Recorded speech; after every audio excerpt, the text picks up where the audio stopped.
कितने अफसल मारोगे? अफसल बोले आजादी, भारत मेरे टुकड़े होंगे। इंशाअल्लाह इंशाअल्लाह। 5 लाख लोग हमारे पास हो ऑर्गेनाइज्ड, तो हम हिंदुस्तान और नॉर्थ ईस्ट को परमानेंटली कट कर सकते हैं।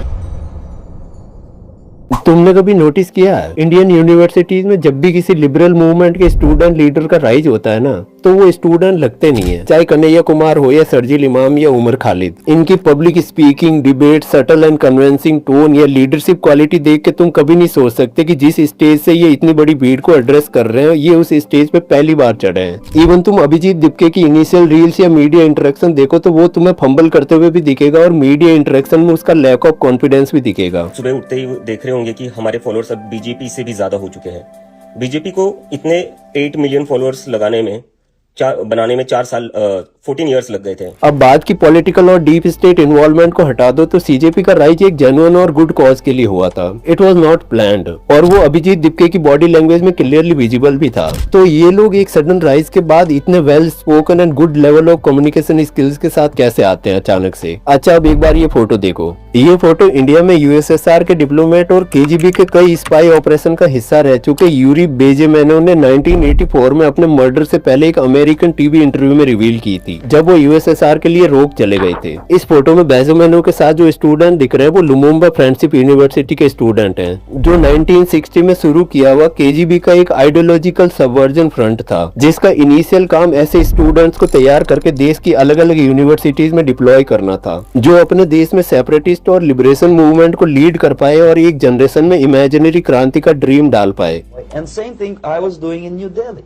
To my horror, I discovered that in the files where people were doomed to execution, there were names of pro-Soviet journalists with whom I was personally friendly. Pro-Soviet? Yes.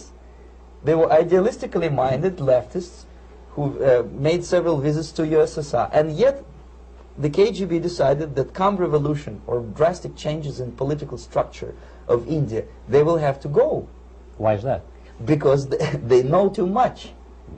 Simply because, you see, the useful idiots, the leftists who are idealistically believing in the beauty of Soviet socialist or communist or whatever system. Neither this, for example, is a group of students from Lumumba. They don't look like students at all. They look more like military, and that's exactly what they were. They were dispatched back to their countries to be leaders of the so-called national liberation movements, or to be translated into normal human language, leaders of international terrorist groups. Even USSR का dream to make India communist यहीं तक सीमित नहीं था। USSR की KGB के जो ideological subversion front थी, नोवोस की प्रेस एजेंसी, वो इंडिया और पाकिस्तान के ऐसे progressive intellectuals, writers, journalist, publishers, teacher और प्रोफेसर्स को टारगेट करती थी, जिनका अपनी कंट्रीज की नेक्स्ट जनरेशन पे एक स्ट्रॉन्ग होल्ड हो, जिसमें वो एक क्रांति की वेव प्रोड्यूस कर पाए। ये फोटो नोवास की डायरेक्टर की इंडियन इंटेलेक्चुअल के साथ उन मीटिंग्स में से एक है। इस फोटो में बेजेमेनो के पास खड़े ये महाशय मेरे लिए भी इस वीडियो की रिसर्च के दौरान सबसे बड़ा शौक थे। अगर तुम्हारा हिंदी साहित्य में इंटरेस्ट रहा है तो तुमने इनको कभी न कभी जरूर पढ़ा होगा। सुमित्रा नंदन पंत हिंदी साहित्य के one of the biggest writer, poet and intellectual में से एक थे, जिनको अपने टाइम पे पद्म भूषण, साहित्य अकेडमी अवार्ड एंड जनपद अवार्ड से नवाजा गया था। इवन यूएसएसआर की तरफ से भी इनको सोवियत लैंड नेहरू अवार्ड से सम्मानित किया गया था। और ऐसी अलग अलग फील्ड के ये इंटेलेक्चुअल्स, यूएसएसआर इनको इंडिया में अपने मिशन के लिए यूज करता था, जिनके बारे में 1984 में बेजेमेनो ने ये कहा था, most of them pretend that they don't understand that what we are actually working on behalf of Soviet government and KGB. They pretended that they are actually being guest of VIP intellectual, that they are treated according to their merit and their intellectual abilities, but for us they were just bunch of political prostitute to be taken advantage of for various propaganda operation. लेकिन इसके बदले इनको USSR की तरफ से international activism के लिए award दिए जाते थे। एक मैसिव फंडिंग सोवियत गवर्नमेंट की तरफ से दी जाती थी इंडिया में कम्युनिस्ट आइडियोलॉजिकल फ्रंट तैयार करने के लिए, ताकि एक नेक्स्ट जनरेशन को तैयार किया जा सके। खैर 1991 आते आते सोवियत रिजीम तो डिमोलिश कर दी गई थी, बट इंडिया की नेक्स्ट जनरेशन में पॉलिटिकल ब्रेन वॉशिंग आज भी चल रही है। आजादी, आजादी, आजादी, आजादी, दुनिया की कोई भी आर्गुमेंट तुम्हें अगर इस आदमी को डिफेंड करने के लिए कन्विंस कर दे रही है तो तुम ना सिर्फ कम्युनिस्ट बन रहे हो बल्कि चूतिया भी बन रहे हो। ये आदमी Afzal Guru, main accuse of 2001 parliament attack, convicted by Indian judiciary, but still India में ऐसे कई सारे एक्टिविस्ट और ग्रुप है जिनके लिए ये हीरो है। And this is what communism does to you. मुझे अपने कास्ट पे घिन आती कि मैं ब्राह्मण समाज से, मुझे गिल्टी है भाई कि मेरे पूर्वजों ने छुआछूत करा है।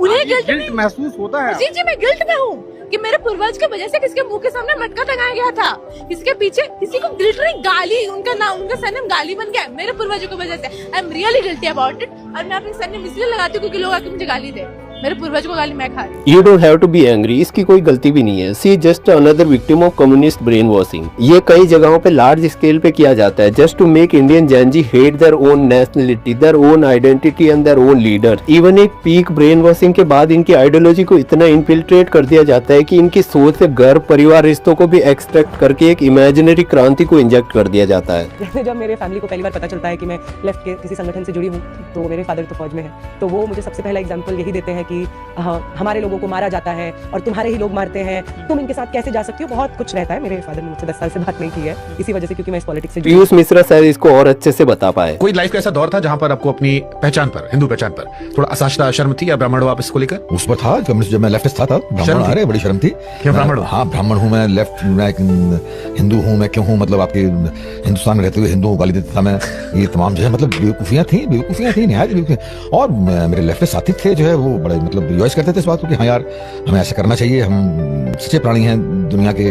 तो अजीब सा था, पता नहीं। Yes, this is what communism is. जो लोग मैनिपुलेट कर रहे हैं या ब्रेन वॉश कर रहे हैं, they are profitable, they are getting funded. Free में कोई क्रांतिकारी नहीं बनाएगा तुम्हें, उसकी एक कीमत होती है और वो उनको मिल रही है। एक बार ये वीडियो देखो। अपने मुख्यालय पर तिरंगा झंडा न फहराया हो, उसके साथ तो ये होगा ही। आज हमारे महामानव जब भाषण दे रहे थे, उनके जेब पर जो तिरंगा लगा हुआ था वो उल्टा था। और ये वही लोग हैं जो पूरे देश भर के लोगों को देशभक्ति का सर्टिफिकेट बांटते हैं और बताते फिरते हैं कि कौन देशभक्त है और कौन नहीं है। इसे कहते हैं स्टूपिड लेवल की ब्रेन वॉशिंग। इनको किसी फंडिंग की जरूरत नहीं है। ये खुद भी अनपढ़ है और अपनी एक अनपढ़ ऑडियंस भी ढूंढ लेते हैं जिनके जीवन का मकसद ही इंटरनेट पे मोदी को गाली देना है। ये अपने एक इकोसिस्टम में ही चलते हैं। वैसे पीएम मोदी ने पॉकेट में जो तिरंगा रखा है उसे वर्टिकल पॉकेट स्क्वायर फोल्ड कहते हैं। ये एक बेसिक गूगल सर्च से भी पता लगा सकते थे अंकल, वीडियो की जरूरत भी नहीं थी। खैर ये तो एक अनपढ़ कैटेगरी में आ जाती है, इनको लॉजिक पे इतना भरोसा नहीं होता। हम वापस आ जाते कम्युनिस्ट ब्रेन वॉशिंग पे। अब most of you might have been thinking कि अगर इनको फंडिंग मिल रही है तो गवर्नमेंट इनको अरेस्ट करके जेल में क्यों नहीं डालती। चलो फंडिंग को एक बेसिक एग्जांपल से समझाता हूँ। फोक्स स्टूडियो का नाम सुना आपने? 1995 में फोक्स स्टूडियो का जो ओनर था रुपर्ट मुर्डोक, उसने शुरू तो ऑस्ट्रेलिया में किया था लेकिन बाद में वो यूएस सिटीजन बन गया था।